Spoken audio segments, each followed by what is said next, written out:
Welcome to the Cosmetic Podcast. This podcast amplifies the topics you want to hear about. Cosmetic means being a person or thing that gives rise to a phenomenon that is dynamic or energizing. Locally minded and locally focused. I'm Keith Benson. And I'm Rodrigo Ross. Today we're talking about closing the gap. You know, this corona pandemic has forced widespread school closures in the United States, and it's really just unprecedented time of disruption for all K through 12 schools.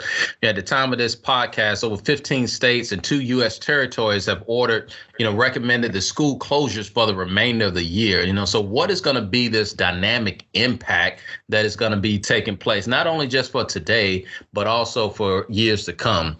School closures due to the virus has impacted at least 124,000 public and private schools. So when you total that all up, you're looking at about 55 million students. There are at least 98,000 public schools. There's about 34,000 private schools in the U.S., based on the National Center for Education Statistics. And so this impact, is going to impact over 50 million public school students and about 5 million private school students. And, the thing about it is, I think the thing that's most unsettling is that no one was really prepared for it, right? Like it happened and it happened so quickly and it started to escalate much quicker than anyone anticipated. And so folks, educators, parents, families were put into this dual position of not only on one hand are you thinking through strategies to keep your family safe, but then you're also thinking through, okay, this thing is not going to be just a weekend or just a week. Like we're looking at long-term implications. How do I continue to educate my children? And many school districts are struggling with the distance and the virtual learning options. Yeah. And the schools had to get prepared for this in a very, very short period of time. And so a lot went to this. OK, what are we going to do? Now let's talk about like this online. And so being in Dallas, we're talking about one of the probably largest school districts in America. They had to all of a sudden come up with this plan to be able to do online. And so that sounds, nice, because it's 2020 and, hey, quote unquote, everybody has a computer, quote unquote, everybody has internet. Right. Well, they soon found out that, no, that's not true.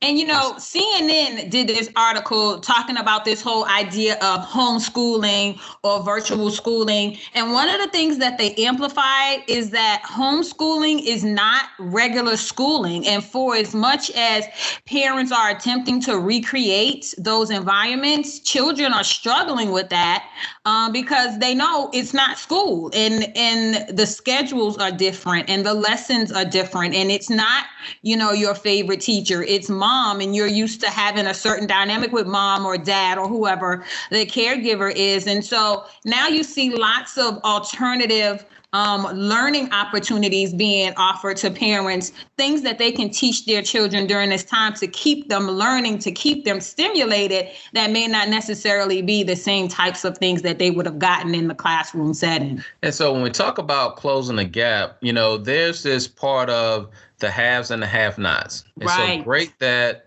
schools are able to give this technology to kids in the way of a laptop or either a tablet. But now we got to take that home and for the parent to be able to help the students.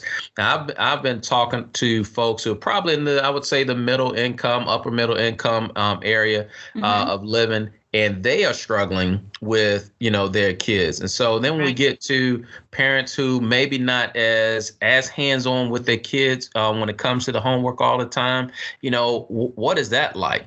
Right. I know sometimes with my own son, math is going to take me out. Math is what's going to be the thing that just takes me out. Above all the rest of this, it's going to be math because this baby is showing me stuff about how he learned to do math. And I'm just asking him, why don't you just carry the one? And he's looking at me like, what is carrying the one? And I'm like, well, what are you doing? And it's just the whole thing. And we just ended up making cupcakes. Like we just left the math a alone, because clearly neither one of us were going to be successful. And that's when I really had my aha moment, like, wow, even if I wanted to, I don't even know if I'm the best prepared to be my child's teacher and keep up with the things and how he was learning it in the school setting. Right. And man, you're talking with somebody like yourself who has a master's degree, and then you're talking about, hey, it's a challenge for you. Yeah. I mean, think about it from, so many other different angles. It's like, there was a reason that they made the show, Are You Smarter Than a Fifth Grader, right? Right. Because clearly, as adults, there's a whole lot that we have missed out on over these last few years. I don't think I am. And then, of course, you have to deal with it. Well, maybe it's just my kid. You got to deal with the kid that's giving you this sly look like, I'm smarter than mom. It's like, yeah, no, you're not, kid. You just don't know how to carry the one. But that's a whole different conversation. Well, I mean, so you got the carrying in the one, you got the math. But you know what? Before you can do all of that, you have to be able to even access the technology. And so many areas in our lower income communities, internet is a problem. Absolutely. And so you send this technology home with the kids, and then hey, do you even have internet? Do you have a hotspot? And all the schools are not able to be able to do anything with it. I know you've reached out to the internet provider here locally. Talk a little bit about what you guys did there to help out students. Yeah, so we just wanted to talk with them and find out what programs or what plans did they have in place to not disrupt service. So if nothing else, parents could at least use their phones to stay connected. Because many of the parents that we deal with, they may have one tablet for the entire household that has multiple children and a parent, or they may not have any tablets or laptops. All they have is a smartphone. And, those companies were very generous in making sure that we understood that no one's service would get disconnected. However, I still hear from lots of our families that they're very nervous that when this is all over, they're going to get this bill that is really astronomical, and they don't know how they're going to pay for it. And that's causing some levels of stress as well. Yeah, I'm just concerned as we talk about during the summertime, we talk about the summer slide. Yeah. And now, for right now, that's being extended. And so this is the summer. There's some learning that's going on through these tablets or through the laptop with this online. But it still is a high concern on how are people truly learning during this time. Yeah. And that has me nervous right now. And so not just for the impact now that we're going into summer, but now we're talking about this potential for kids to be not just the 3 months behind during the summer, but now that could be upwards to 5 months, 6 months behind when they start back school in the fall. Yeah. So the Brookings Institute actually did some research on the whole idea of learning loss.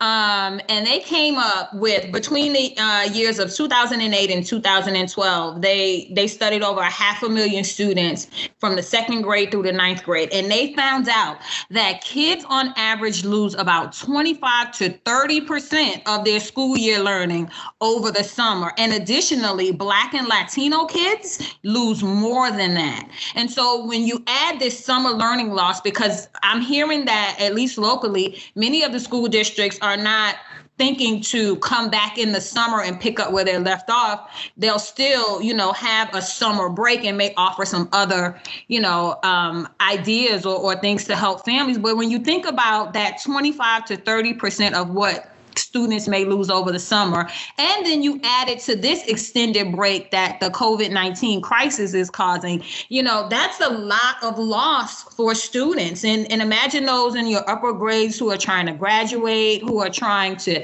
get into college. This could really be a stressful time for them. Yeah, there's another population there within the student body that is going to be hindered a lot, too. It's those individuals with disabilities or, other special populations that remain to be missing out right now, because school districts already have shortage on funding as it relates to that population already.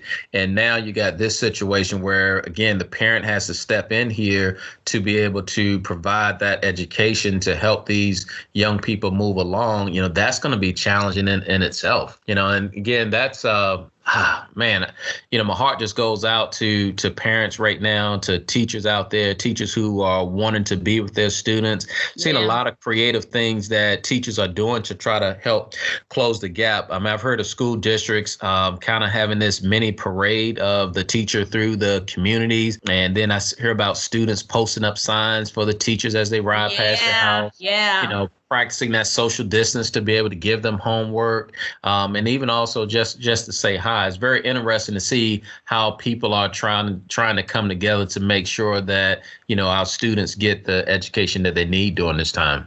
Absolutely. And one thing I know for sure is that even though, this was unintended and definitely not planned for, I do feel like that educators and administrators are going to be much different after this. And I think the way that children are taught and the idea of schooling and learning things at home with parents and learning things in school and the tools that we use are going to be very different. I think this is going to force folks to kind of unwrap some of those innovative thought patterns and really look at some of the inequities that exist in many of our systems. And people are going to be better off when this is all said and done. At least that's my prayer. I hope that's what happens. Yeah, no, some of the key things that I think school districts should try to look at, and that's educators that are out there also, is to make sure during this time they're providing this clear, centralized, regular communication to all the families. So teachers who may be listening in, educators who may be listening in, make sure that our families are getting that clear communication, that we're staying connected with them. Then also, a biggie is also try to meet those students' immediate needs. When we talk about those immediate needs, we're talking about things like food, providing food for kids. And we've done a lot of that food distribution in partnership with some of our schools. I'm glad to hear that Dallas ISD is helping out with that. So on Mondays and Thursdays, they're providing food for them for multiple days at a time. Able to help them meet those needs. And then it's also to, the school districts, working closely with other agencies to ensure students at home, are safe. And providing in those essential needs there, because we got to make sure that there's an equitable process in this all, so that students are getting the learning that they need to get. And then, because there's a long-term impact that's going to have with this. Absolutely. Yeah. And that's, this is going to be something for years. Yeah. 10 years from now, what is this impact going to have on our society as a whole? Yeah. Well, this has been an amazing subject, and more to come. We're hoping that everyone out there is listening is staying safe and staying healthy. And thank you for listening to Cosnetic, where our conversations are globally minded, and locally focused. Check us out on ymcadallas.org/Cosnetic. And as always, stay dynamic, stay energized, stay Cosnetic.